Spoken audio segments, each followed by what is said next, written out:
আমরা আজকে আল্লাহর রসুলের একটা হাদিস নিয়ে কথা বলবো।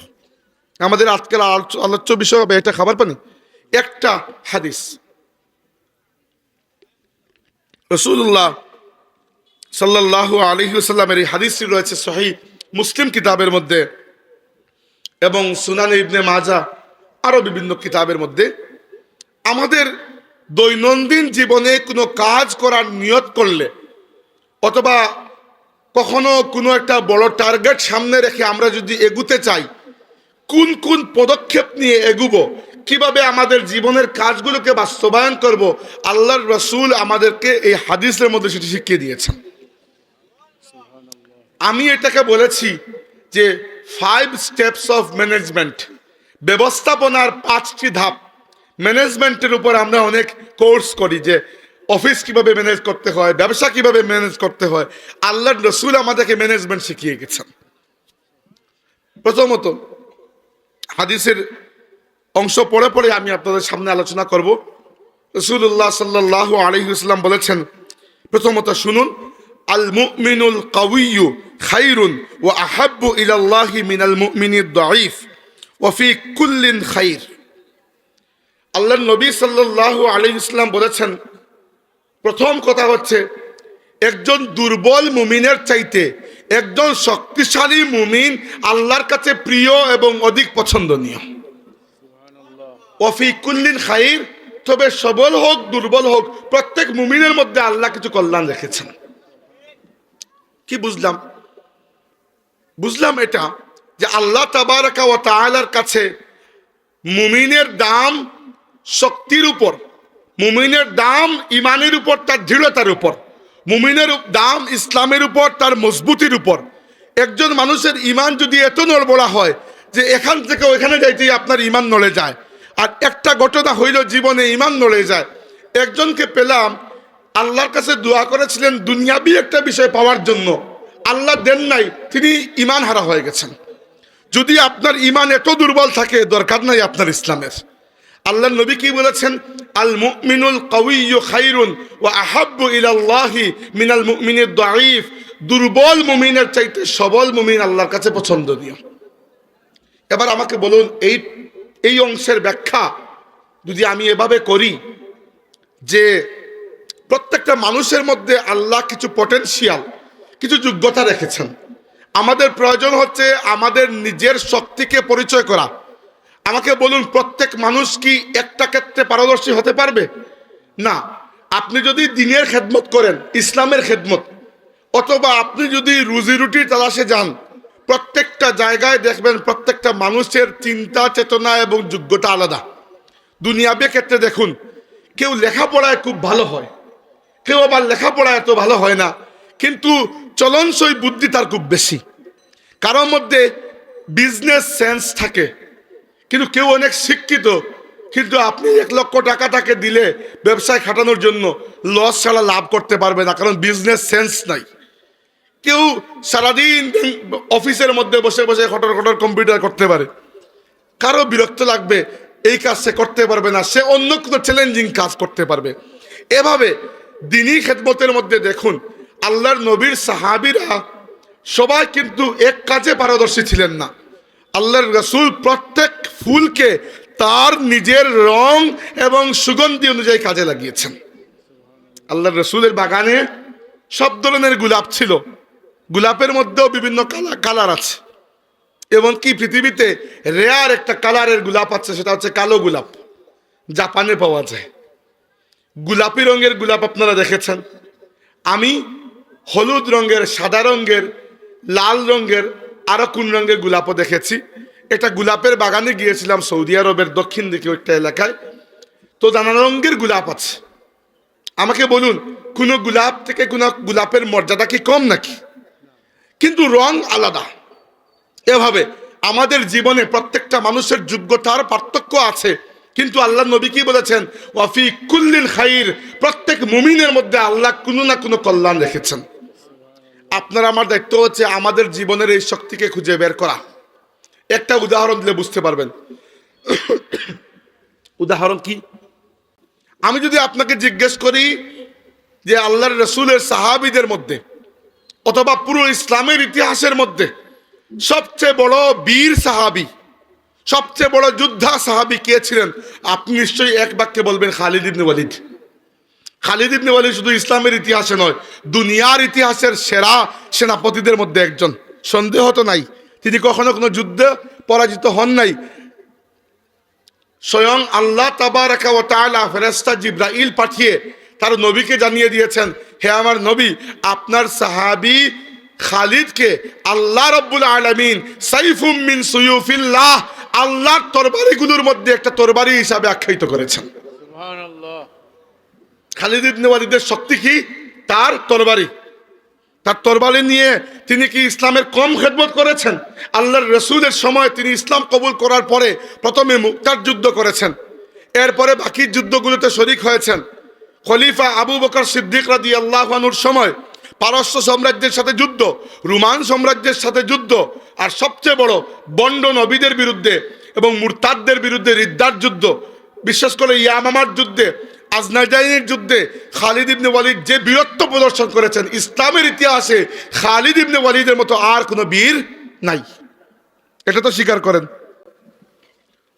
আমি যদি বলি একজন সাহাবী ছিলেন, খালিদের মতো তরবারি হাতে বীরত্ব প্রদর্শন করা তো দূরের কথা, তিনি ভালো করে তরবারি হাতে ধরতে পারতেন না।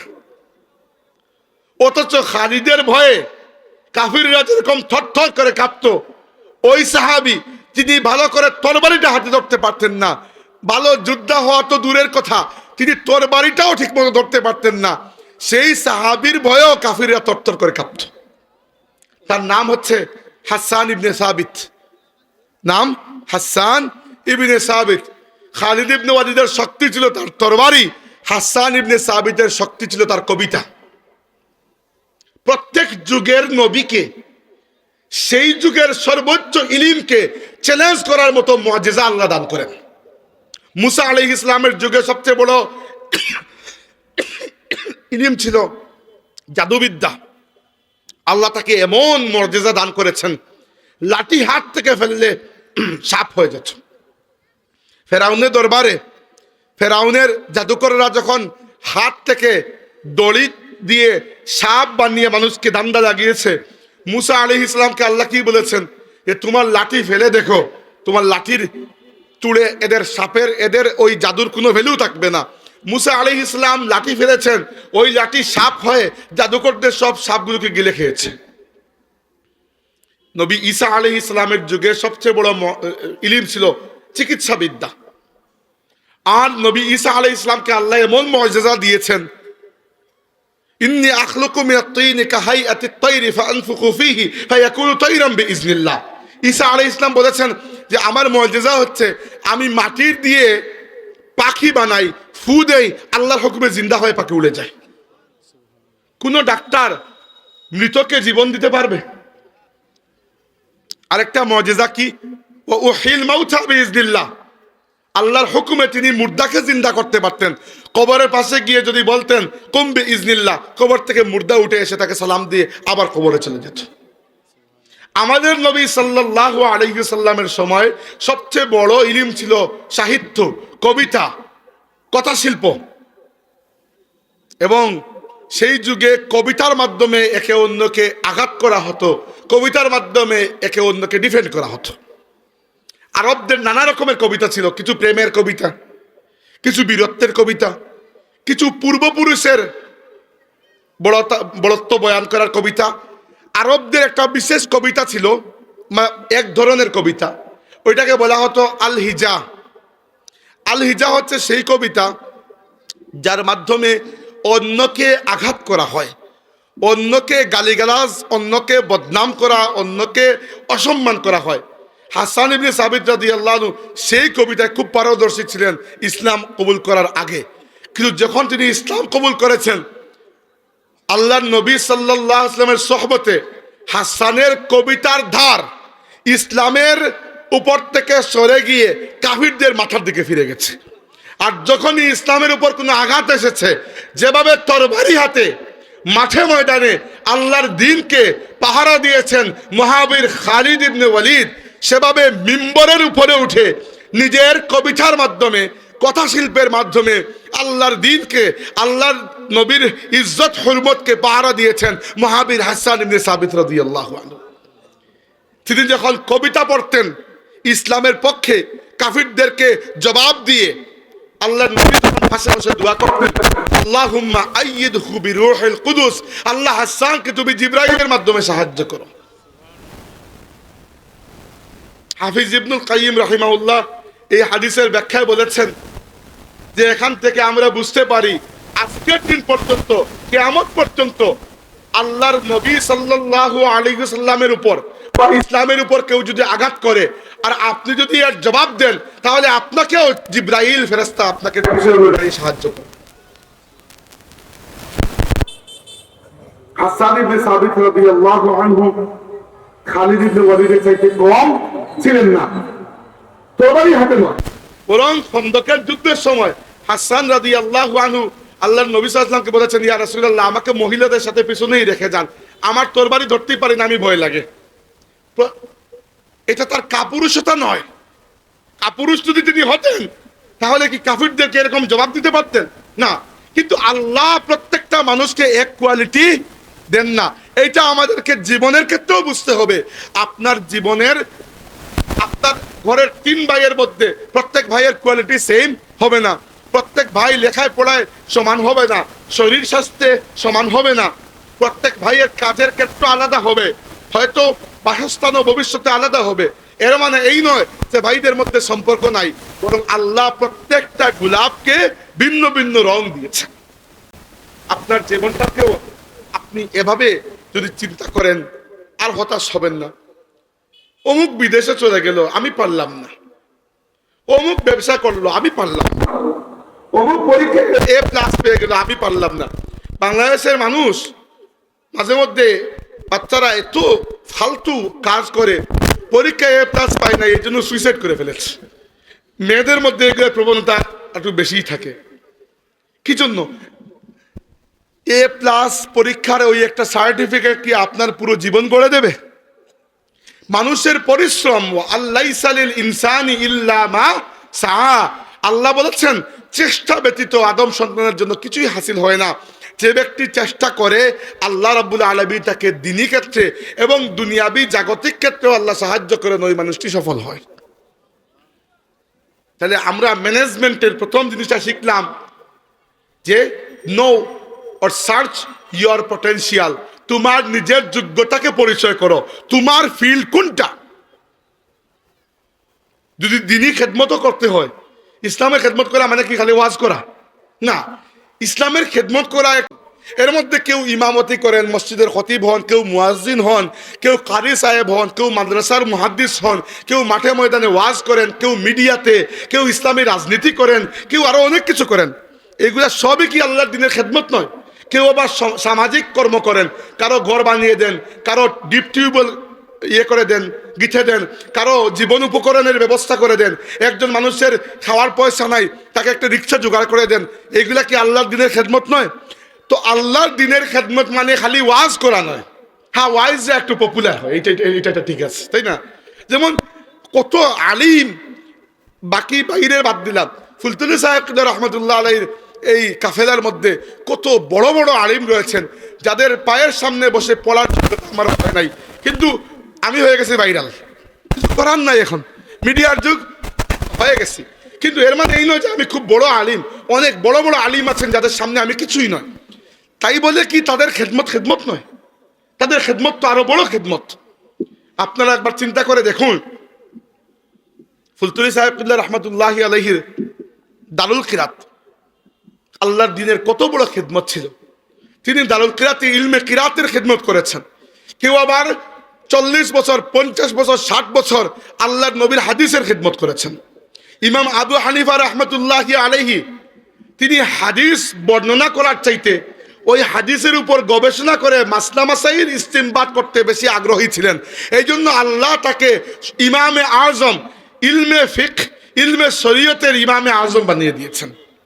আর ওদিকে ইমাম গাজালি রহমতুল্লাহ আলাইহি হাদিস গবেষণার চাইতে হাদিস সংকলনে বেশি আগ্রহী ছিলেন। তাই আল্লাহ তাকে আমিরুল মুমিনিন ফিল হাদিস, হাদিসের জগতের শ্রেষ্ঠ মুহাদ্দিস বানিয়ে দিয়েছেন।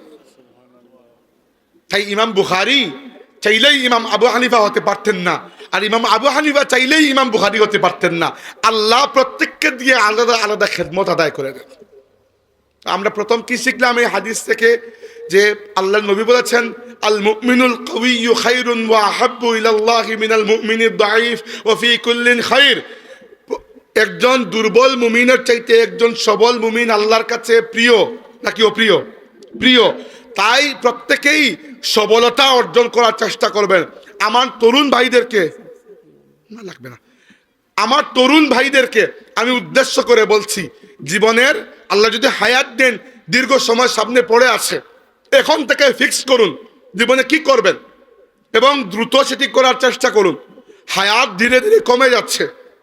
যদি আপনি দিদি খেদমত করতে চান, এমন ভাবে করবেন যেন আপনি যুগের ইমাম বুখারী হতে পারেন। টার্গেটটা এভাবে রাখবেন যে আমি যেন যুগের আবু হানিফা হতে পারি। এমনিতে খালি টাইটেল লাগিয়ে দেবেন না যে যুগের আবু হানিফা, আসলেই যুগের যেন আবু হানিফা হতে পারেন। এবং যারা আল্লাহর দিনের খেদমত করতে চান, একটা বড় টার্গেট সামনে রাখবেন যে আমি হব ভবিষ্যতের ফুলতলি সাহেব। এটা টার্গেট রাখবেন, ছোট টার্গেট রাখবেন না।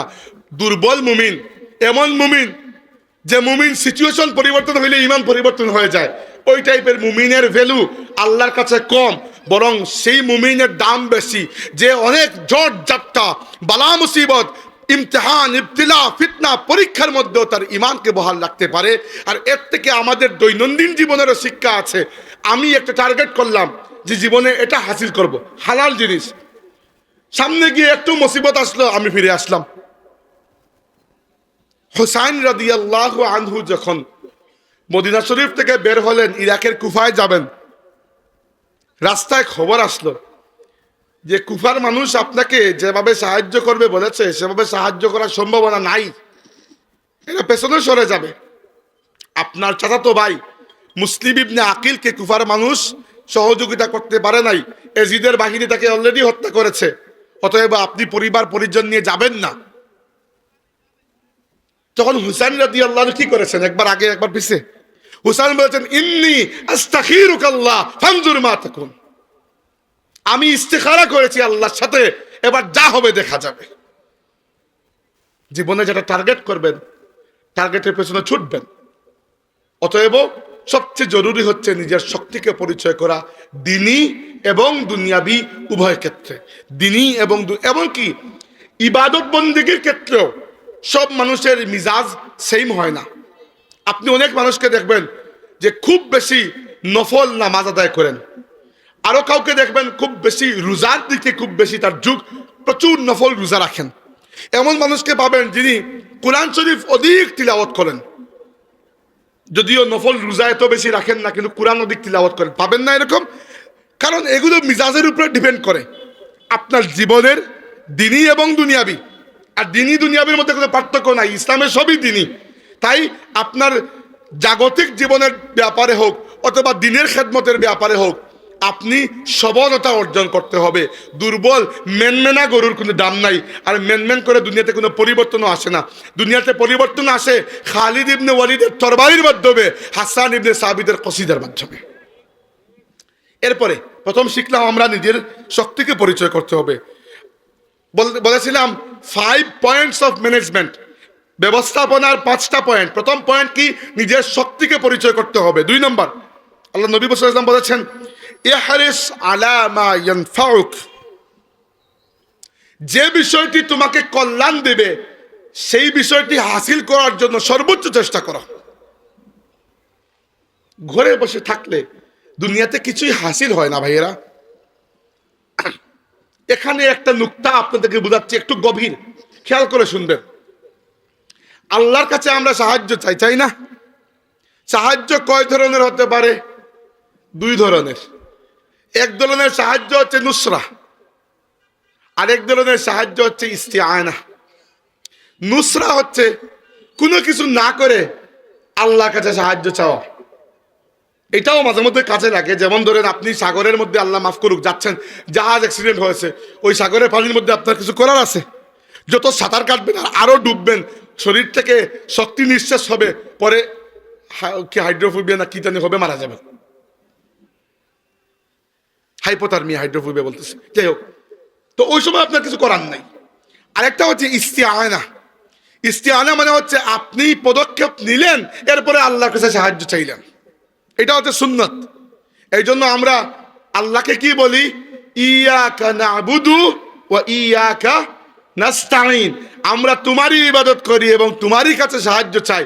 এখানে দেখেন আল্লাহ নুসরা শব্দ ব্যবহার করেন নাই, ইস্তিআনা ব্যবহার করেছেন। ইয়াকা নাস্তাইন, আমরা তোমার কাছে সাহায্য চাই। ইস্তিআনা কি ধরনের সাহায্য, একটা উদাহরণ দেই। বদরের যুদ্ধে রাসূল আকরাম সাল্লাল্লাহু আলাইহি ওয়াসাল্লাম মদিনা তাইয়্যিবা থেকে সাহাবী নিয়ে বেরিয়েছেন 313 জন। উদ্দেশ্য প্রথমে যুদ্ধ ছিল না, প্রথমে ছিল আবু সুফিয়ানের কাফেলাকে আটকানো। এরা অন্য পথে চলে গেছে, আর খবর পেয়ে মক্কা শরীফ থেকে আবু জাহেলের নেতৃত্বে 1000-এর মতো সৈন্যবাহিনী সজ্জিত কাফিরদের যুদ্ধ কাফেলা এসে উপস্থিত বদরের প্রান্তরে। রাসূলুল্লাহ সাল্লাল্লাহু আলাইহি ওয়াসাল্লাম সাহাবীদেরকে নিয়ে উপস্থিত হয়েছেন এবং উপস্থিত হওয়ার পরে প্রথমে পরামর্শ নিয়েছেন সাহাবীদের কাছ থেকে। হ্যাঁ আমার সাহাবীরা, কি করব বলো? আশিরু আলাইয়া আইয়ুহান নাস, হে মানুষেরা আমাকে পরামর্শ দাও। আবু বকর রাদিয়াল্লাহু আনহু দাঁড়িয়ে বলেছেন, ইয়া রাসূলুল্লাহ, আল্লাহ আপনাকে যে কাজ করতে বলেছেন, আপনি যেটা করতে চান করেন, সর্বদা আমরা আপনার পেছনে আছি। আল্লাহ নবী বলছেন বসো। আবার বলেছেন পরামর্শ দাও, কি করব? যুদ্ধ করব নাকি ফিরে যাব? উমর ইবনে খাত্তাব রাদিয়াল্লাহু আনহু দাঁড়িয়ে বলেছেন, ইয়া রাসূলুল্লাহ, আমাদেরকে জিজ্ঞেস করার কিছু নাই, আপনি যা করেন আমরা আপনার সাথে আছি। আল্লাহর রাসূল বলেছেন বসো। আবার বলেছেন পরামর্শ দাও, কি করব? সাহাবী মিকদাদ রাদিয়াল্লাহু আনহু দাঁড়িয়ে বলেছেন, ইয়া রাসূলুল্লাহ, আমরা তো মুসা আলাইহিস সালামের উম্মত নই। মুসা আলাইহিস সালাম তার উম্মতকে বলেছিলেন জিহাদের ময়দানে আসতে, তারা বলেছে তুমি আর তোমার আল্লাহকে যুদ্ধ করে আসো, আমরা এখানে বসে আছি। ইযহাব আনতা ওয়া রাব্বুকা ফাকাতিলা ইন্না হাহুনা কাঈদুন, কোরআনের আয়াত। মুসা তুমি আর তোমার আল্লাহকে যুদ্ধ করে আসো, আমরা পারবো না যাইতে। ইয়া রাসূলুল্লাহ, আমরা তো মুসার উম্মত নয়, আমরা মুহাম্মদুর রাসূলুল্লাহ সাল্লাল্লাহু আলাইহি ওয়াসাল্লামের উম্মত। আপনি যদি আমাদেরকে পারকুল গামাদ পর্যন্ত, আরব বিশ্বের শেষ মাথা পর্যন্ত নিয়ে যান, আমরা সেখানেও আপনার সাথে যেতে রাজি আছি। আল্লাহ নবী বলে বসো। আবার জিজ্ঞেস করলেন 4 নাম্বার বার, কি করব বলো? সাহাবীরা বুঝতে পারলেন যে এখানে একটা বিষয় নিশ্চয়ই আছে, কারণ 3 বার আমরা বলেছি। আবার জিজ্ঞেস করার অর্থ কি? আল্লাহ নবী মাঝে মধ্যে 3 বার জিজ্ঞেস করতেন গুরুত্ব দেওয়ার জন্য। 4 নম্বর বার জিজ্ঞেস করার অর্থ কি? তখন কেউ বুঝতে পারেন নাই, একজন বুঝতে পেরেছেন। সাআদ ইবনে মুআজ রাদিয়াল্লাহু আনহু আরদাহ, তিনি মদিনার আনসারদের সরদার ছিলেন। তিনি দাঁড়িয়ে বললেন, ইয়া রাসূলুল্লাহ, ইন্নাকা তানিনা বিকা। ইয়া রাসূলুল্লাহ, আপনি মনে হয় আমাদেরকে ইশারা করছেন। মানে কি? মানে এতক্ষণ আপনি প্রশ্ন করেছেন, 3 বারই প্রশ্নের জবাব দিয়েছেন মক্কার সাহাবীরা, মদিনার এরা কোনো কথা বলেনি। ইন্নাকা তানিনা বিকা ইয়া রাসূলুল্লাহ, ইয়া রাসূলুল্লাহ, সম্ভবত আপনি আমাদেরকে মদিনার সাহাবীদের কাছ থেকে উত্তর জানতে যাচ্ছেন। কারণ কি? মদিনার মানুষের সাথে আল্লাহর নবীর একটা চুক্তি ছিল, ওটাকে আকাবার শপথ বলে। ওই চুক্তিতে লেখা আছে, মানে লেখা নয়, বলা আছে যে মদিনার ভেতরে ঢুকে যদি কেউ আল্লাহর নবীকে মারতে চায়, মদিনার মানুষ সাহায্য করবে। কিন্তু বদর তো মদিনার ভেতরে নয়, বদর মদিনা থেকে 80 কিলোমিটার দূরে। ওইখানে মদিনার মানুষ যুদ্ধ করতে বাধ্য নয়। বুঝতে পেরেছেন? আল্লাহর রাসূলের মরুয়ত। তিনি যদি বলতেন আসো যুদ্ধে, কোনো ব্যক্তির কিছু করার থাকতো, কিন্তু তার বিবেক যে তারা তো আমাদের সাথে মদিনার ভেতরে সাহায্য করতে ওয়াদাবদ্ধ, কিন্তু বাইরে তো ওয়াদাবদ্ধ নয়, এজন্য জিজ্ঞেস করেছেন। তখন সাআদ ইবনে মুআজ বলেন, ইয়া রাসূলুল্লাহ, কোন সময় আপনার সাথে কি চুক্তি আমরা করেছিলাম ভুলে যান ওইগুলা। ইন্না আমান্না বিকা ওয়া সাদ্দাকনাকা ইয়া রাসূলুল্লাহ, ইয়া রাসূলুল্লাহ, আমরা আপনার উপর ঈমান এনেছি, আপনাকে আল্লাহর নবী বলে বিশ্বাস করেছি। কোন সময় কি বলেছিলাম ভুলে যান। আপনার সাথে আমরা এমন ভাবে থাকবো যে মদিনার আনসারদের মাধ্যমে আল্লাহ আপনার কলিজাকে ঠান্ডা করে দেবেন।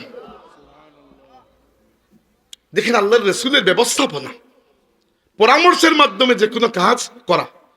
এরপরে সাহাবীরা এক জায়গায় গিয়ে তাবু গাড়লেন। এক সাহাবী আল হুবাব ইবনুল মুনজির রাদিয়াল্লাহু আনহু এসে বললেন, ইয়া রাসূলুল্লাহ, এইখানে যে আপনি তাবু গাড়ছেন, ওটা আল্লাহ কি আপনাকে বলে দিয়েছেন নাকি নিজের ইচ্ছে? রাসূলুল্লাহ সাল্লাল্লাহু আলাইহি ওয়াসাল্লাম বললেন, না, আমার নিজের ইচ্ছেই করছি। তখন সাহাবী বললেন, ইয়া রাসূলুল্লাহ, তাইলে আমি কিছু কথা বলতে চাই। আল্লাহ যদি ওহীর মাধ্যমে বলেন তাহলে তো কোনো কথা নাই, কিন্তু যদি জাস্ট আপনি এমনিতেই তাবু গাড়াচ্ছেন এখানে, তাইলে আমার একটা কথা আছে ইয়া রাসূলুল্লাহ, আমরা একটু এগিয়ে গিয়ে তাবু গাড়লে যুদ্ধের হিসাব মতে ভালো হবে। কারণ সামনে কয়েকটা কূপ আছে, পানির কূপ, আমরা যদি ওইগুলাকে পার করে যাই, ওই কূপগুলো আমাদের পেছনে, অর্থাৎ শত্রুর নাগালের বাইরে আমাদের আন্ডারে থাকবে। আল্লাহ নবী সাল্লাল্লাহু আলাইহি ওয়াসাল্লাম বললেন, তাহলে অনেক ভালো বুদ্ধি তো। বললেন, এই আমার সাহাবীরা, হুবাব ইবনুল মুনজির অনেক ভালো বুদ্ধি দিছে, চলো একটু এগিয়ে যাই। একটু এগিয়ে গিয়ে তাবু গাড়লেন। তো ওই রাতে আল্লাহ তাবারাকা ওয়া তাআলা, সাহাবীরাও ক্লান্ত, অনেক দূর থেকে এসেছেন, হালকা এক পশলা বৃষ্টি হলো। ওই বৃষ্টির মাধ্যমে এই মরুভূমিতে তো বালু মাটি, মাটিটা একটু জায়গা মতো বসে গেল, আর ঠান্ডা বাতাস বইল। সাহাবীরা একে তো ক্লান্ত, তার মধ্যে মরুভূমির গরম, হালকা ঠান্ডা বাতাসের কারণে সাহাবীরা খুব আরামের মধ্যে ঘুমিয়ে রাত পার করলেন। শুধু ঘুমালেন না, রাহমাতুল্লিল আলামিন সাল্লাল্লাহু আলাইহি ওয়াসাল্লাম সারা রাত আমাদের নবী সাল্লাল্লাহু আলাইহি ওয়াসাল্লাম আল্লাহর কাছে হাত উঠিয়ে এরকম দোয়া করলেন, আল্লাহ, তুমি আমার সাথে ওয়াদা করেছো আমাদেরকে বিজয় দান করবে, তুমি তোমার ওয়াদা রক্ষা করবে। সকালে ঘুম থেকে উঠে সাহাবীরা দেখেন দোয়া করার সময় হাত উপরে তুলতে তুলতে আল্লাহর রাসূল এমনভাবে উপরে হাত তুলেছেন যে শরীর থেকে জামা মুবারক খুলে পড়ে গেছে। একজন সাহাবীর সাহস হয় নাই গিয়ে বলবেন, বা কারণ আল্লাহর রাসূলকে এইরকম অবস্থায় কেউ কখনো দেখেন নাই। একমাত্র আবু বকর সিদ্দিক রাদিয়াল্লাহু আনহু পেছন থেকে আল্লাহর নবীকে জামাটি পরিয়ে দিয়ে জড়িয়ে ধরে বললেন, হাসবুকা ইয়া রাসূলুল্লাহ, হাসবুক ইয়া রাসূলুল্লাহ, বাস আর লাগবে না, আমি নিশ্চয়তা দিচ্ছি আল্লাহ আপনার দোয়া কবুল করে ফেলেছেন। আপনাকে এই অবস্থায় এত কষ্টের মধ্যে আমরা দেখা সম্ভব নয়। আল্লাহর নবী সাল্লাল্লাহু আলাইহি ওয়াসাল্লাম আল্লাহর কাছে আবার দোয়া করলেন, আল্লাহুম্মা ইন তুহলিক হাযিহিল আসাবাতিল ইয়াউম লান তু'বাদ ফিল আরদি আবাদা। আল্লাহ, এই যে কয়েকটা মানুষ 313 জন, আমার এত বছরের মেহনতের ফসল, এরা এক একজন আল্লাহর নবীর ঘামের ফোঁটা, এত বছরের মেহনতের ফলে এই মাত্র কয়েকজন, আল্লাহ আজকে যদি এরা ধ্বংস হয়ে যায়, দুনিয়াতে তোমার ইবাদত করার মতো কোনো মানুষ বাকি থাকবে না। এই বলে আল্লাহর নবী সাল্লাল্লাহু আলাইহি ওয়াসাল্লাম বলেছেন, সাথে সাথে সংবাদ দিলেন, আবু বকর শুনে যাও, আমি নিজের চোখে দেখলাম জিবরাইল আলাইহিস সালাম 3000 ফেরেশতা নিয়ে নাজিল হয়েছে। সুবহানাল্লাহ, 3000 ফেরেশতা নিয়ে। আর আল্লাহ বলেছেন আরো 5000 স্ট্যান্ড বাই আছে। 3000 কি জন্য? এক জিবরাইল তো যথেষ্ট, তাই না? এক জিবরাইল তো যথেষ্ট। 3000 এজন্য যে সাহাবীদের চাইতে কাফিরদের সংখ্যা ছিল 3 গুণ বেশি। এই পাশে 313, ওই পাশে 1000, প্রায় 3 গুণ বেশি। আল্লাহ মুমিনদের মনের মধ্যে সান্ত্বনা দেওয়ার জন্য ফেরেশতাদের সংখ্যা কাফিরদের 3 গুণ বানিয়ে দিয়েছেন। এরা 1000, এখন হয়ে গেছে ওদিকে 3000। জিবরাইল আলাইহিস সালাম হলুদ পাগড়ি পরে এসেছিলেন বদর যুদ্ধে। যে পাহাড়ের মধ্যে ফেরেশতারা নাজিল হয়েছেন, এখন ওই পাহাড়টা আছে, আমার পাহাড়ে চড়ার সৌভাগ্য হয়েছে। নুজুলুল মালাইকা বলে ফেরেশতাদের নাজিল হওয়ার পারে বদর যুদ্ধের ঠিক বদরের প্রান্তরের ঠিক পাশেই ওইখানে একটা মসজিদ আছে, মসজিদে আরিশ, ওইখানে আল্লাহর রাসূল নামাজ পড়েছিলেন। তো ফেরেশতারা নাজিল হওয়ার পরে আল্লাহর নবী সাল্লাল্লাহু আলাইহি ওয়াসাল্লামের কাছে জিবরাইল এসে বলেছেন, ইয়া রাসূলুল্লাহ, কতক্ষণের জন্য এক মুষ্টি বালু হাতে নিন, নিয়ে ওদের দিকে নিক্ষেপ করুন। এরা অনেক দূরে, কিন্তু এত দূর পর্যন্ত বালি যাবেও না। আল্লাহর রাসূল সাল্লাল্লাহু আলাইহি ওয়াসাল্লাম এক মুষ্টি বালু হাতে নিয়ে বলেছেন, শাহাতিল উজুহ, তোমাদের মুখ কালো হয়ে যাক, মানে মুখ ধ্বংস হোক, তোমরা ধ্বংস, এই বলে নিক্ষেপ করেছেন। আল্লাহ পাক তার নবীর মুআজিজা দেখিয়েছেন, প্রত্যেকটা সামনের লাইনের কাফিরের চোখের মধ্যে বালি ঢুকে গেছে। সুবহানাল্লাহ। এটা কি? একটু টাইম তো পাইতে হবে, কারণ সাহাবীদেরকে সারিবদ্ধভাবে দাঁড় করানো, প্রথমে কে? তীরন্দাজ বাহিনী, যারা তীর মারবে, এরপরে আস্তে আস্তে পরের এরকম। এই সব কিছু করার পরে আল্লাহ তাবারাকা ওয়া তাআলা বিজয় দান করেছেন। ইন্না ফাতা বদর যুদ্ধে আল্লাহ বলেছেন, ওয়ালাকাদ নাসারাকুমুল্লাহু বিবাদরিন ওয়া আনতুম আযিল্লা ফাত্তাকুল্লাহা লাআল্লাকুম তাশকুরুন। এবার আমাকে বলুন, আপনি যতটুকু আপনার নবীকে চিনেন, আপনার কি মনে হয় আপনার নবী, আমার নবী, সাইয়্যিদুল মুরসালিন, ইমামুল আম্বিয়া, তাজদার কাউনাইন মুহাম্মদুর রাসূলুল্লাহ সাল্লাল্লাহু আলাইহি ওয়াসাল্লাম কি আল্লাহর এরকম প্রিয় বান্দা ছিলেন না যে তিনি মদিনায় বসে যদি দোয়া করতেন, আল্লাহ আবু জাহিলের বাহিনীকে তুমি পাথর মেরে উড়িয়ে দাও, আল্লাহ কি দোয়া কবুল করতেন না? করতেন তো। আপনার নবীর এরকম পাওয়ার আছে, আপনি তো স্বীকার করেন, কেন করেন নাই? কেন বদরের মাঠে গিয়েছেন? কেন সারা রাত দোয়া করেছেন? কেন সাহাবীদেরকে সারিবদ্ধ করে দাঁড় করিয়েছেন? কেন এত কাহিনী? কারণ আপনার জন্য তিনি শিক্ষা রেখে গেছেন যে সব সময় খালি আল্লাহ করে দাও করে দাও করে দাও, এটা নয়। তুমি 2 পা আল্লাহর দিকে এগিয়ে যাও, আল্লাহর সাহায্য তোমার দিকে 4 পা এগিয়ে আসবে। আর প্রথমে পদক্ষেপটা কাকে নিতে হবে? তোমাকে। বান্দা প্রথমে পদক্ষেপ নেয়, এরপরে আল্লাহ রাব্বুল আলামিন আল্লাহ রাব্বুল আলামিন পরিকল্পনা গ্রহণ করেন। আল্লাহ বলেছেন ফাযকুরুনি আযকুরকুম, তোমরা আমাকে স্মরণ করো, আমিও তোমাদেরকে স্মরণ করব। হ্যাঁ, তোমরা আমাকে যদি স্মরণ করো একবার, তাহলে এর চেয়ে বহুগুণ বড়, বহুগুণ বেহতর মজলিসের মধ্যে আমি আল্লাহ তোমাদেরকে স্মরণ করব। আল্লাহ নবী কি বলেছেন? ইহরিস আলা মা ইয়ানফাউকা, হে মুমিনরা, যে কাজ তোমাকে উপকার দিবে সেটার ব্যাপারে চেষ্টা করে যাও। চেষ্টা না করে খামোখা সাহায্য সাহায্য সাহায্য, আমরা মনে করি আল্লাহর উপর তাওয়াক্কুল করা মানে এরকম মনে হয় হাত গুটিয়ে বসে থাকা। আপনি একবার চিন্তা করে দেখুন, আপনি যাচ্ছেন এখান থেকে গাড়ি নিয়ে সিলেট, প্রচন্ড রোদের মধ্যে, দুপুরে গরম, গাড়ির টায়ার হয়ে গেছে পাংচার, আপনি গাড়ির মধ্যে জানালা তুলে এসি দিয়ে আরামে বসে আছেন, আর পাশ দিয়ে একজন মানুষ যাচ্ছে, আপনি তাকে বলবেন ওই সাইকেল গাড়ির টায়ারটা ঠিক করে দাও তো, দেবে? থাপ্পড় 2টা দিয়ে এখান থেকে বিদায় করবে। কিন্তু অপরদিকে যদি সে দেখে যে আপনি নিজে গাড়ি থেকে নেমে যে দিয়ে গাড়িকে একটু উপরে তুলে নিজে চাক্কাটা অনেক কষ্টে লাগাইতেছেন, আর যদি বলেন ভাই একটু হাত লাগান, সম্ভাবনা আছে সে দিতে পারে, তাই না? আপনি যদি 2 পা এগিয়ে যান, আল্লাহর সাহায্য আপনার দিকে 4 পা এগিয়ে আসবে। তাহলে আমরা কি শিখলাম? ইহরিস আলা মা ইয়ানফাউকা, যে কাজ তোমাকে উপকার দিবে সেই কাজের দিকে তোমাকে প্রচেষ্টা করতে হবে, চেষ্টা না করলে কিছুই পাওয়া যাবে না। এরপরে আল্লাহ নবী 3 নম্বর পয়েন্ট বলেছেন ওয়াস্তাইন বিল্লাহ।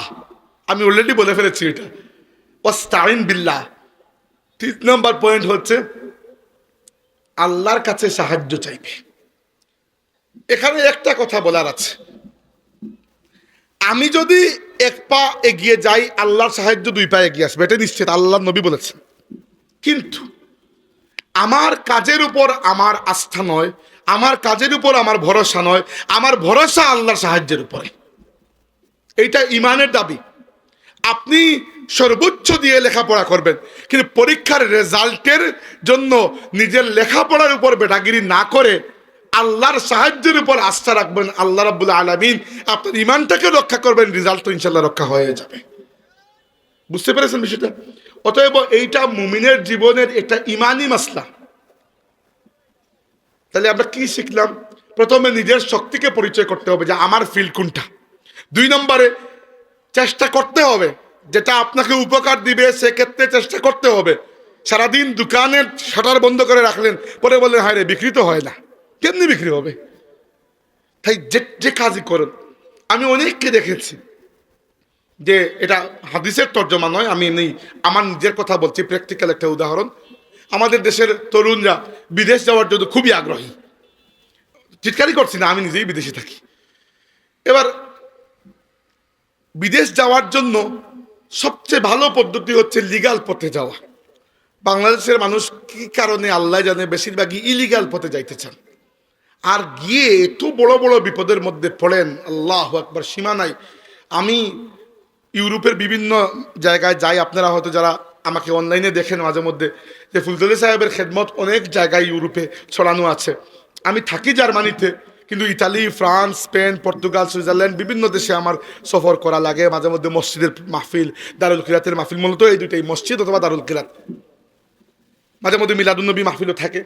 এত বড় মাহফিল নয়, ছোট একটা জায়গার মধ্যে, মানুষও এখানে কয়জন। কিন্তু যাওয়ার পরে মাঝে মধ্যে আমাদের কোনো ভাই এমন দুঃখের কথা বলেন। একজন বলেছেন যে তিনি নাকি কয়েক মাস রাস্তায় ডাকাতের হাতে, মাফিয়ার হাতে বন্দী ছিলেন, এবং এত মার তাকে মেরেছে, এবং তাকে এক্সটর্শনের মাধ্যমে পরিবার থেকে কয়েক লক্ষ টাকা নিয়ে গেছে।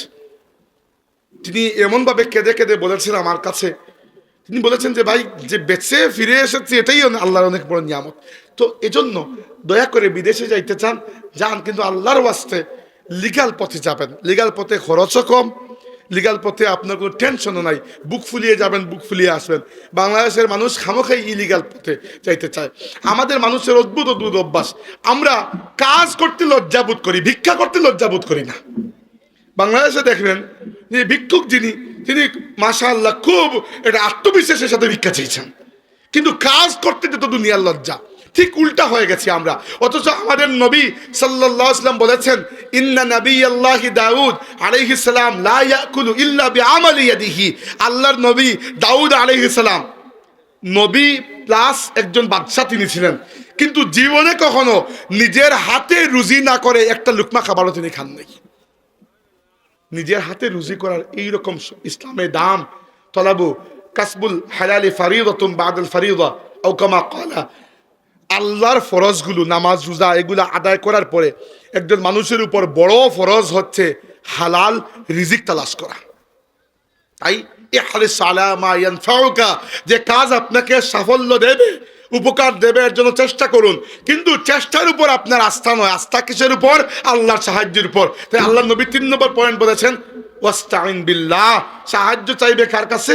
আল্লাহর কাছে।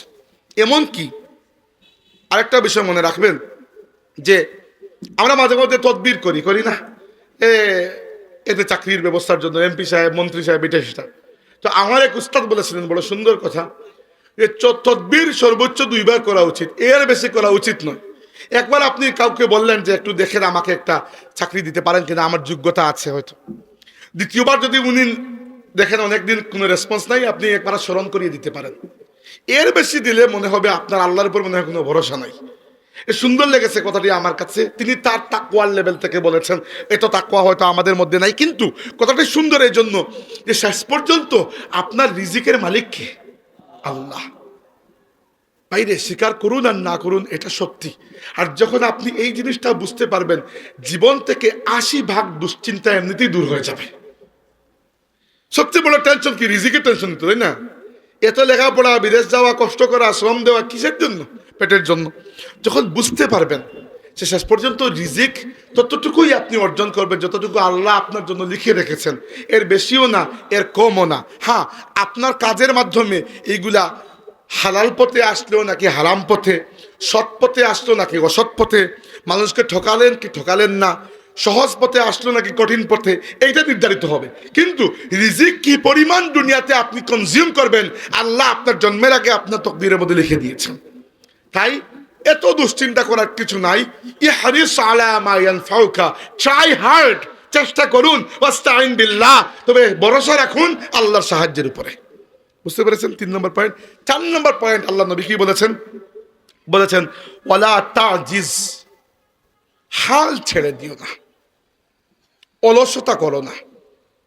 অভ্যাস অনেক মানুষের এত খারাপ, 2 দিন পরে পরে টার্গেট খালি চেঞ্জ, এইদিকে টার্গেট চেঞ্জ, ওইদিকে গেলে টার্গেট চেঞ্জ। এবার আপনি যদি এখনো পর্যন্ত ঠিক করতে পারলেন না যে মেম্বার হব নাকি চেয়ারম্যান হব নাকি এমপি হব, কোনটা হবেন? টার্গেট তো ঠিক করা দরকার, তাই না? আমি চাকরি করব নাকি ব্যবসা করব নাকি কি করব? আমি লেখাপড়া করব নাকি বিদেশে যাব নাকি কি করব? এই জন্য জীবনের প্রত্যেকটা ক্ষেত্রে টার্গেট সেট করুন। তরুণদেরকে বলছি, টার্গেট সেট করতে হবে। হালাল টার্গেট, অবশ্যই হারাম তো করলে আল্লাহ সাহায্য পাবেন না, এটা তো বলার কোনো দরকারই নাই। কিন্তু হালাল টার্গেটের ক্ষেত্রে মনে রাখবেন, হাল ছেড়ে দেবেন না। আল্লাহ আপনাকে দিনী অথবা দুনিয়াবি মুমিন যদি হয়ে থাকেন, তাহলে আল্লাহ অবশ্যই আপনাকে পরীক্ষা করে দেখবেন আপনার ইমান, সবর, তাওয়াক্কুল ঠিক আছে কিনা।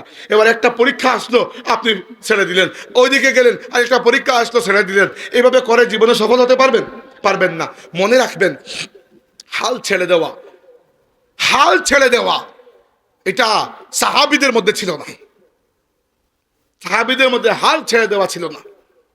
একটা ঘটনা বলি, উহুদের যুদ্ধের পরে সবচেয়ে বেশি মুসলমানদের লস হয়েছে উহুদের যুদ্ধে। প্রায় 40-70 জন সাহাবী শহীদ হয়েছেন, তাই না? খুদ রাসূলুল্লাহ সাল্লাল্লাহু আলাইহি ওয়াসাল্লাম অন্ততপক্ষে 3 জায়গায় শরীরের এত বেশি আঘাত পেয়েছেন, মাথা মুবারক ফেটেছে, গালের উপরের হাড় ভেঙ্গে রক্ত বেরিয়েছে, এত বেশি রক্ত বেরিয়েছে। ফাতিমা রাদিয়াল্লাহু আনহা কাপড় জ্বালিয়ে ছাই করে এইখানে লাগিয়ে দিয়েছেন, এরপরে রক্ত বন্ধ হয়েছে। রক্ত বের হতে হতে দাড়ি মুবারক রক্তে লাল হয়ে গিয়েছিল। হামজা রাদিয়াল্লাহু আনহু শহীদ হয়েছেন, মুসআব ইবনে উমাইর শহীদ হয়েছেন, তাই না? এরকম সাহাবীরা শহীদ হয়েছেন যারা আল্লাহর নবীর পুরনো সাথী, পুরনো সাহাবী। 70 জন সাহাবী শহীদ হয়েছেন। বাকিদের শারীরিক অবস্থা খুবই খারাপ, ইনজুর্ড, রক্ত বের হচ্ছে, ক্লান্ত, পরিশ্রান্ত। ওই সময় যখন সাহাবীরা গিয়ে যুদ্ধ শেষ করে বসেছেন, শহীদদেরকে দাফন করবেন, এই সময় খবর আসলো মক্কাবাসী এমনিতে তো চলে গেছে, কিন্তু রাস্তা পরিবর্তন করে মদিনায় হামলা করার জন্য তারা আবার কুটচাল করছে। এই অবস্থায় আল্লাহ নবী বললেন, চলো আবার। এই আহত রক্তাক্ত অবস্থায় সাহাবীরা এক মুহূর্ত বিলম্ব না করে আল্লাহ নবীর সাথে আবার জিহাদের পথে রওনা দিলেন। পরে গিয়ে দেখলেন খবরটা সত্য নয়, আসলে এরা পালিয়ে গেছে, কেউ জানে এমনিতেই বলেছে। কিন্তু এই যে সাহাবীরা আলস্য করেন নাই, অলসতা দেখান নাই, হাল ছেড়ে দেন নাই, ইসলামের বিজয়ের জন্য তারা উদ্গ্রীব ছিলেন, উৎসাহী ছিলেন, অঙ্গীকারবদ্ধ ছিলেন। আল্লাহ রাব্বুল আলামিন প্রশংসা করে বলেছেন, আল্লাযীনা ইসতাজাবু লিল্লাহি ওয়া লির-রাসূলি মিন বাদি মা আসাবাহুমুল কারহ লিল্লাযীনা আহসানু মিনহুম ওয়াত্তাকাউ আজরুন আযীম। যারা ইনজুর্ড হওয়ার পরে, আহত, রক্তাক্ত, ক্লান্ত, পরিশ্রান্ত অবস্থায় আল্লাহ এবং রাসূলের ডাকে জিহাদের জন্য সাড়া দেয়, আল্লাহ রাব্বুল আলামিনের কাছে তাদের জন্য মহান পুরস্কার রয়েছে। অতএব দয়া করে দিনী এবং জাগতিক কোনো ক্ষেত্রে খুব অল্পতে হাল ছেড়ে দেবেন না। আল্লাহ আপনাকে পরীক্ষা করবেন। ওয়ালা নাবলুওয়ান্নাকুম বিশাইইম মিনাল খাউফি ওয়াল জুই ওয়া নাকসিম মিনাল আমওয়ালি ওয়াল আনফুসি ওয়াস সামারাত। আল্লাহ বলেছেন, আমি অবশ্যই তোমাদেরকে 5টা বিষয় দিয়ে পরীক্ষা করব। প্রথমে ভয় দিয়ে পরীক্ষা করব। জীবনে এমন মুহূর্ত আসবে আপনি ভয় পেয়ে যাবেন, ওই সময় আল্লাহর উপর থেকে ভরসা সরাবেন না। এমন মুহূর্ত আসবে আল্লাহ পরীক্ষা করবেন পেটের ক্ষুধা দিয়ে, টাকা পয়সার টান পড়বে, আল্লাহর উপর থেকে ভরসা নড়াবেন না। এরপরে আপনার সম্পদের ক্ষতি দিয়ে আল্লাহ আপনাকে পরীক্ষা করবেন। হয়তো দোকানে চুরি বা আগুন লেগে যেতে পারে, আল্লাহ মাফ করুক। এরপরে আপনার আত্মীয় স্বজনকে, বিশেষ করে মা বাবা, সন্তান, এরকম নিকট আত্মীয়দেরকে মৃত্যু দেওয়ার মাধ্যমে, এদের লস, এদের জীবনের হানির মাধ্যমে আল্লাহ আপনাকে পরীক্ষা করবেন যে আপনি সবর করতে পারেন কিনা। আর 4 নম্বর, ফসলের লস।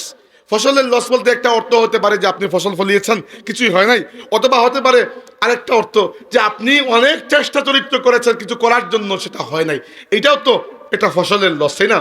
চেষ্টা করেছেন ভালো রেজাল্ট করতে, রেজাল্ট দিয়ে আল্লাহ আপনাকে অবশ্যই পরীক্ষা করবেন। আর এই সময় যারা হাল ছাড়বে না, বরং তাওয়াক্কুল করবে আল্লাহর উপরে, সবর করবে, যে তারা বলবে কুল্লান ইউসিবানা ইল্লা মা কাতাবাল্লাহু লানা।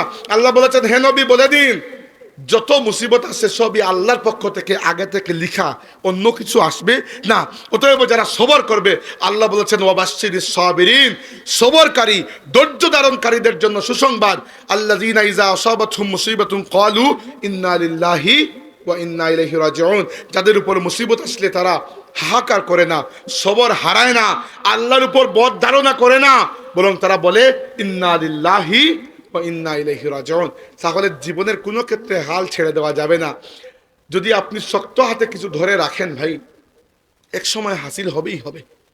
আল্লাহ রাব্বুল আলামিন কোনো পরিশ্রমকারীর পরিশ্রমকে বৃথা দেন না। এবং কি এটা শুধু দুনিয়াবি ক্ষেত্রে নয়, দিনী ক্ষেত্রেও আল্লাহ বলেছেন যে ওমান ইয়ামাল মিনাস সালিহাতি ফামান ইয়ামাল মিনাস সালিহাতি মিন যাকারিন ওয়া উনসা ওয়া হুয়া মুমিনুন ফালা কুফরানা লিসাঈ।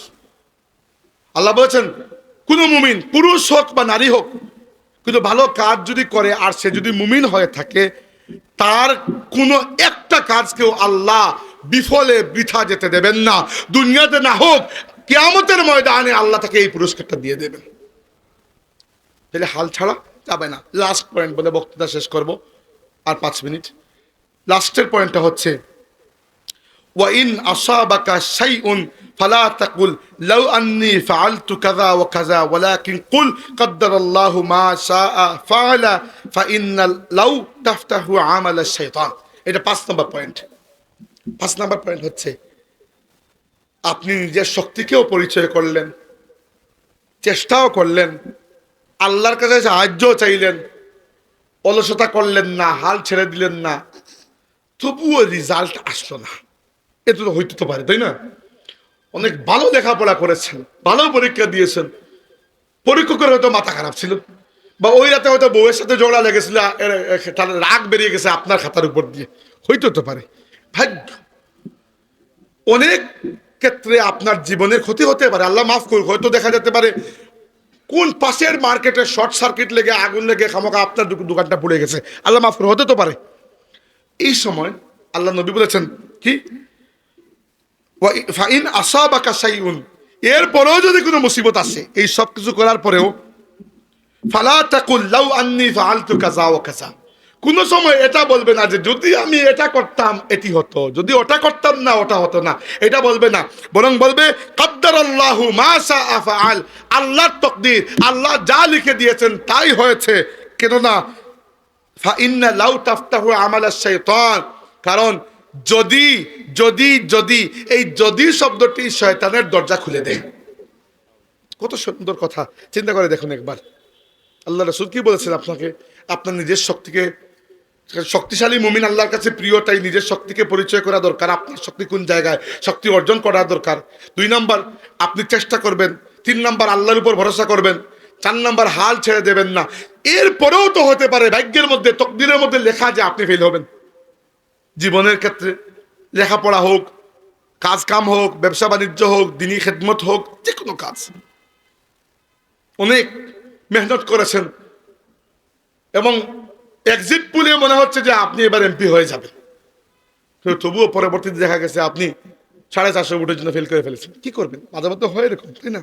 সবাইকে বলছি আমি, সবাইকে আমি বলছি, দিনী এবং দুনিয়াবি, যদিও দিনী এবং দুনিয়াবি আলাদা নয়, কিন্তু তবুও আলাদা করে বুঝাচ্ছি।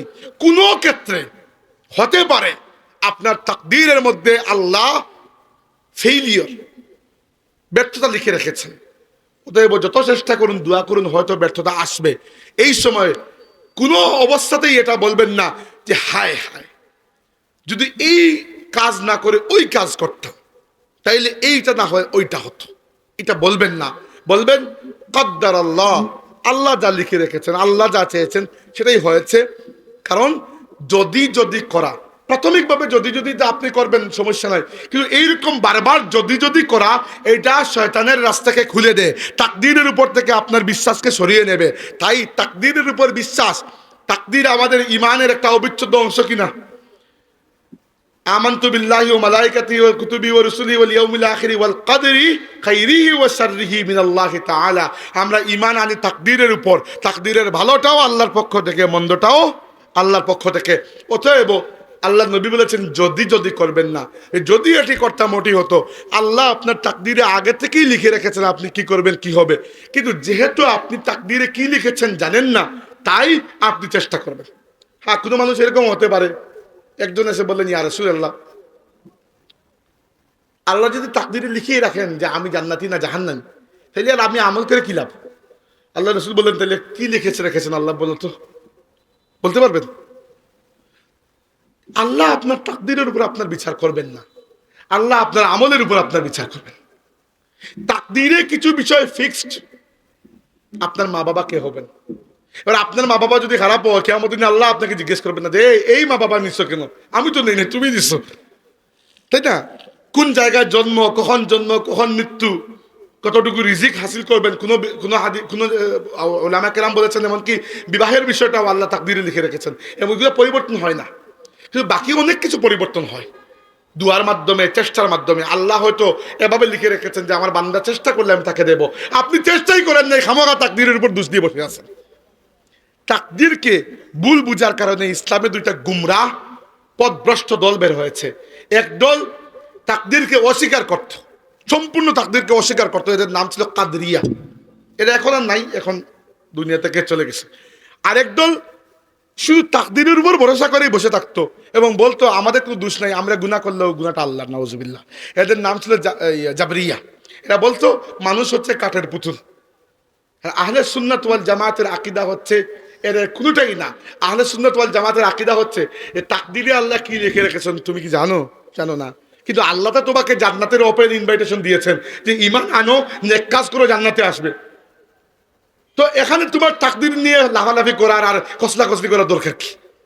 ঈমান আনো তাকদীরের উপর, কিন্তু এই ভরসায় বসে থেকো না যে আল্লাহ যা লিখে রেখেছেন জান্নাতে কি জান্নাতে যাবো, আমি আর খামাখা নামাজ পড়ে এই মেহনত করে কি হবে? কিয়ামতের দিন এইটা বলে আল্লাহর কাছে কি বাঁচতে পারবেন? পারবেন না। অতএব তাকদীরের উপর বিশ্বাস করবেন যখন আপনার কিছু করার থাকবে না। এর আগ পর্যন্ত আল্লাহর নবীর সুন্নত হচ্ছে আপনি চেষ্টা করবেন। আল্লাহ চেষ্টাকে সফলতায় পর্যবেসিত করার ওয়াদা দান করেছেন। কিন্তু কাফিরও যদি খুব মেধার সাথে, বুদ্ধির সাথে, শ্রমের সাথে ব্যবসা বাণিজ্য করে, আল্লাহকে তাকে ফেল করে দেবেন না। এটা আল্লাহর আইন নয়। হ্যাঁ, ঈমান কুফরের বিচার হবে আখিরাতে। দুনিয়াকে আল্লাহ একটা জিনিসের সাথে বেঁধে দিয়েছে, সেটা হচ্ছে চেষ্টা। দুনিয়াতে চেষ্টা ছাড়া কোনো বিকল্প নাই। যত বড় মুত্তাকি হন না কেন, আপনি যদি হাত পা না মারেন, রিজিক আপনার কাছে আসবে না। হ্যাঁ, মাঝে মধ্যে মুজিজা হয়ে যায়। হযরত মরিয়মের কাছে আল্লাহর পক্ষ থেকে রিজিক এসেছিল। আপনি তো আর হযরত মরিয়ম নয় যে বিসমিল্লাহ বলে আমিও আগুনের মধ্যে লাফ দিব, দেখি ইব্রাহিমের মতো আমিও বেঁচে যাই কিনা। পারবেন না। কারণ এইগুলা আল্লাহ যখন ইচ্ছা তখন ঘটান। বাকি দুনিয়াকে আল্লাহ একটা নিয়মের মধ্যে বেঁধে রেখেছেন। যতই বিসমিল্লাহ বলে বিসমিল্লাহ থেকে লাফ দিন, আপনি বাঁচবেন না, মারাই যাবেন। আল্লাহর আইন হচ্ছে উপর থেকে আপনি পড়লে মরবেন। আপনি খামোখা আল্লাহকে চ্যালেঞ্জ করতে গেছেন কেন? তাই তাকদীরের উপর বিশ্বাস থাকবে, পাকাপোক্তভাবে থাকবে। এটা ঈমানের অবিচ্ছেদ্য অংশ। কিন্তু এর জন্য আপনার চেষ্টাটা যেন ক্ষতিগ্রস্ত না হয়। আবার চেষ্টার পরে যদি রেজাল্ট না পান, আপনি হাহাকার করে আর হায় রে তুমি এটা না করলে আমার এটা হতো না, এই টাইপের কথাবার্তা না বলে বরং বলবেন আল্লাহ যা চেয়েছেন আমি চেষ্টা করেছি ভাই, আল্লাহ চেয়েছেন পাই নাই, আল্লাহ চাইলে পাবো। আল্লাহ আমাদেরকে এই 5টা পয়েন্টের উপর ভালো করে বুঝার এবং আমল করার তৌফিক দান আমরা বলি আমিন। ও আখিরু দাওয়ানা আনিল হামদুলিল্লাহি রাব্বিল আলামিন।